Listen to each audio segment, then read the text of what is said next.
नमस्कार दोस्तों, मैं हूं हरी सिंह राजपूत और आप हैं मेरे साथ एक केमिस्ट्री के महत्वपूर्ण टॉपिक।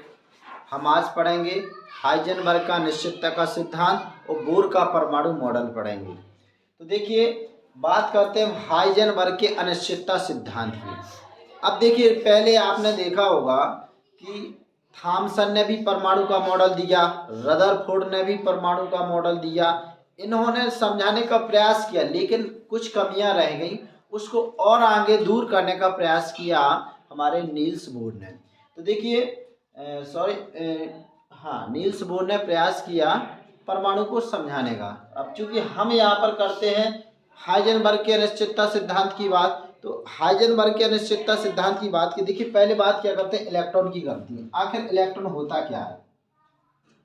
तो देखिए, इलेक्ट्रॉन आप जानते हैं कि जो भी आपके कोई भी परमाणु है, परमाणु के चारों ओर जो कक्षा है, जैसे देखिए आपको ये परमाणु दिख रहा है, ये परमाणु का चित्र बना हुआ है। ये परमाणु में ये क्या है, कक्षा है। तो इसमें देखिए आपको ये बिंदी नुमा दिख रही होंगी, ये क्या है, इसमें इलेक्ट्रॉन है। तो ये बिल्कुल निश्चित इसमें घूमते रहते, तो ये होता है आपका इलेक्ट्रॉन। अब आप देखिए, आपसे कहा जाए कि ये चीज घूम रही है, इसको घुमा दिया जाए इसको, तो अब आपसे हम कहें कि इलेक्ट्रॉन कहाँ है और उसका साथ में ये भी पूछे कि संवेग क्या है, तो क्या आप एक साथ दोनों चीजें बता सकते हैं? क्या बिल्कुल नहीं बता सकते हैं। तो देखिए, यही था कि हमारे जो हाइजेनबर्ग का सिद्धांत में क्या कहा गया ना, कि इलेक्ट्रॉन की जो स्थिति के सही स्थिति सटीक लौकिक, क्योंकि आपको पता है इलेक्ट्रॉन घूम रहे हैं, इलेक्ट्रॉन की सही स्थिति के कहाँ पर है और साथ में उसका संवेग, दोनों मतलब आप एक साथ निर्धारण नहीं कर सकते, क्योंकि इसकी प्रकृति क्या है, तरंगीय प्रकृति है।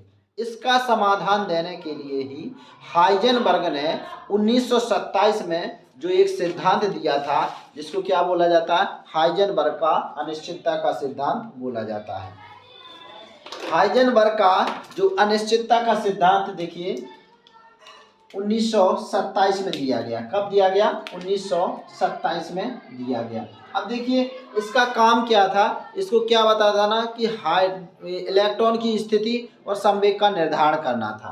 तो देखिए, इन्होंने क्या बताया कि अगर इलेक्ट्रॉन, देखिए इलेक्ट्रॉन की अनिश्चितता, इलेक्ट्रॉन की स्थिति की अनिश्चितता डेल एक्स क्या है, इलेक्ट्रॉन की स्थिति की अनिश्चितता है, और डेल पी, पी क्या होता है, संवेग, ये क्या है, संवेग की आपकी अनिश्चितता है। तो ये क्या होती है, इसके जो आपका h/4 पाई के बराबर, या तो बराबर या उससे कुछ अधिक होती है। कहने का मतलब ये है कि जब आप इसकी स्थिति को पता करते हैं तो इसमें अनिश्चितता बढ़ जाती है, और अगर संवेग की अनिश्चितता को पता करते हैं तो इसकी अनिश्चितता बढ़ जाती है। तो इसके बीच में जो अनिश्चितता वो कितना, 4/h/4 पाई के बराबर है, बराबर या उससे कुछ अधिक है। तो ये था हाइजेनबर्ग, मतलब आप एक साथ इलेक्ट्रॉन की, ना तो इलेक्ट्रॉन की सही स्थिति और उसका संवेग का निर्धारण नहीं कर सकते। ये था आपका हाइजेनबर्ग का अनिश्चितता का सिद्धांत। अब देखिए, हम बात कर लेते हैं बोर के परमाणु मॉडल की। तो बोर के परमाणु मॉडल की बात करते हैं। देखिए, ये आपके एक परमाणु का चित्र है, ये आपका क्या है, एक परमाणु है। अब आप इसमें देखिए, ये देखिए परमाणु है, ये बीच में आपका प्रोटॉन वाला भाग है। कौन सा भाग है? प्रोटॉन वाला भाग है, ये आपका प्रोटॉन वाला भाग है। अब देखिए, इसमें प्रोटॉन वाला भाग है, ये आपको गोलाकार ये दिख रही है, ये कक्षाएं हैं, ये क्या है, इसकी कक्षाएं हैं।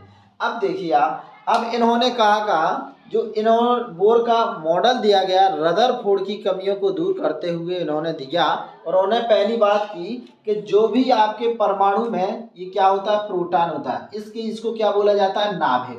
बीच का जो भाग होता है वो क्या होता है, नाभिक होता है। और इस नाभिक के चारों ओर जो भी गोलाकार आपको पथ दिख रहे हैं वो क्या कहलाती है, आपकी कक्षाएं। ये क्या है, आपकी कक्षाएं, ये लिखा हुआ है, ये क्या है, आपकी कक्षा है। तो ये कक्षा, ये 2 कक्षा, ये 3 कक्षा। तो जो गोलाकार पथ है वो क्या कहलाती है, कक्षा। इस कक्षाओं में देखिए आपको क्या दिख रहे हैं, ये इलेक्ट्रॉन। इसमें कौन गति करता है, इस कक्षाओं में इलेक्ट्रॉन गति करते हैं। तीसरी अगर बात करें तो देखिए, ये वाली कक्षा 1 नंबर की, ये दूसरे नंबर की कक्षा, और ये तीसरे नंबर की कक्षा है। तो देखिए, जो इसकी ऊर्जा कैसी होती है, कम होती है, इसीलिए इसमें कितने, 2 इलेक्ट्रॉन होते हैं। दूसरे में कितने होंगे, आपके 8 होंगे। दूसरे में कितने होंगे, 8 होंगे। तीसरे में कितने होंगे, 18 होंगे। और लेकिन देखिए आपको बताएं, अगर ये लास्ट है अंतिम, तो इसमें देखिए 18 नहीं हो सकते, मतलब 8 से कम ही होंगे, 8 से ज़्यादा नहीं हो सकते किसी भी, क्योंकि बोर्ड ने कहा था किसी भी जो आपका परमाणु है उसकी लास्ट कक्षा में 8 से अधिक इलेक्ट्रॉन आपके नहीं हो सकते किसी भी स्थिति में। तो आपका अगर ये वाली क्या है, आपकी अंतिम कक्षा है, तो इसमें 8 से अधिक नहीं हो सकते। 8 अगर हो जाएंगे तो वो आपका अक्रिय विन्यास प्राप्त कर जाएगा। वो अक्रिय विन्यास प्राप्त कर जाएगा तो फिर वो इलेक्ट्रॉन ना साझा करेंगे और ना लेंगे ना देंगे, कुछ नहीं करेंगे। तीसरी बात देखिए, इसमें इलेक्ट्रॉन उसी कक्षा में गति करेंगे, सबसे मोस्ट बात है, इलेक्ट्रॉन उसी कक्षा में गति करेंगे जिसके लिए आपका इलेक्ट्रॉन का मान क्या होगा, h/2 के बराबर होगा, जिसका कोणीय संवेग, उसी कक्षा में इलेक्ट्रॉन आपके गति करेंगे।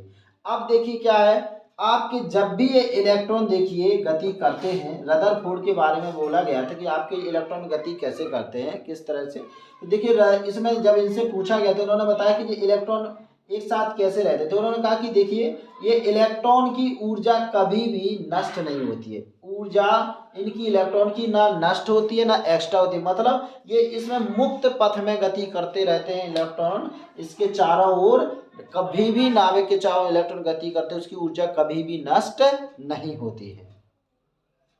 अब देखिए एक और, अगर आप इस इलेक्ट्रॉन को या इसको आप, जैसे ये बाहरी कक्षा है, इसको आप इलेक्ट्रॉन को ऊर्जा दोगे तो ये दूसरी कक्षा में चला जाएगा, इसको ऊर्जा दोगे तो दूसरी कक्षा में चला जाएगा।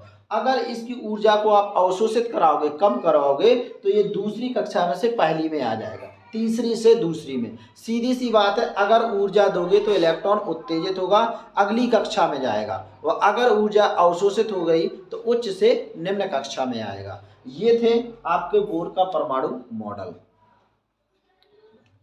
धन्यवाद।